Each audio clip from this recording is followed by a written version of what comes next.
રાજકોટમાં એક 75 વર્ષીય વૃદ્ધા ડિજિટલ એરેસ્ટનો ભોગ બન્યા. સાયબર ગઠિયાઓએ વૃદ્ધાને ડિજિટલ એરેસ્ટ કરી 55 લાખ પડાવ્યા.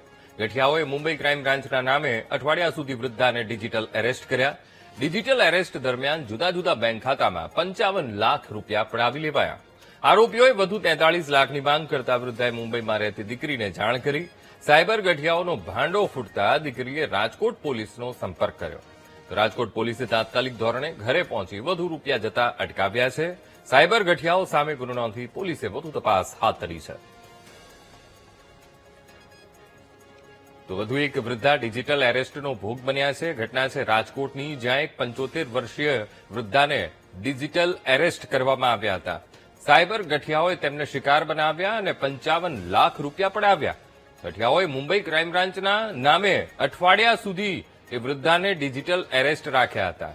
હવે આ દરમિયાન જુદા જુદા બેંક ખાતામાંથી 55 લાખ રૂપિયા પણ તેમની પાસેથી પડાવી લેવામાં આવ્યા. આરોપીઓએ વધુ 43 લાખની માંગ કરતા વૃદ્ધાએ મુંબઈમાં રહેતી દીકરીને જાણ કરી હતી અને સદનસીબે દીકરી ત્યાં પહોંચી તેમને એ બચાવ્યા અને બીજા વધુના જે 43 લાખ રૂપિયા જતા અટકાવ્યા છે. વૃદ્ધ દંપતીને ઘરમાં ગોંધી રાખી અને એમની પાસેથી 55 લાખ રૂપિયા છેતરપિંડી કરીને અને એક્સટોર્શન કરીને પડાવી લીધા હતા. પછી 7 દિવસ પછી વૃદ્ધ દંપતીને શંકા જતા એમને દીકરીનો કોન્ટેક્ટ કર્યો, જે બોમ્બે ખાતે રહે છે, અને દીકરી દ્વારા રાજકોટ શહેર સાયબર ક્રાઇમ પોલીસ સ્ટેશનનો કોન્ટેક્ટ કરવામાં આવેલ હતો. અને રાજકોટ શહેર સાયબર ક્રાઇમ પોલીસ સ્ટેશનના અધિકારીઓએ સમયસૂચકતા દાખવી અને ડિજિટલ અરેસ્ટ થયેલા વૃદ્ધ દંપતીના ઘરે જઈ એમને ફરિયાદ નોંધવા માટે રાજકોટ શહેર પોલીસ સ્ટેશન લાવ્યા હતા.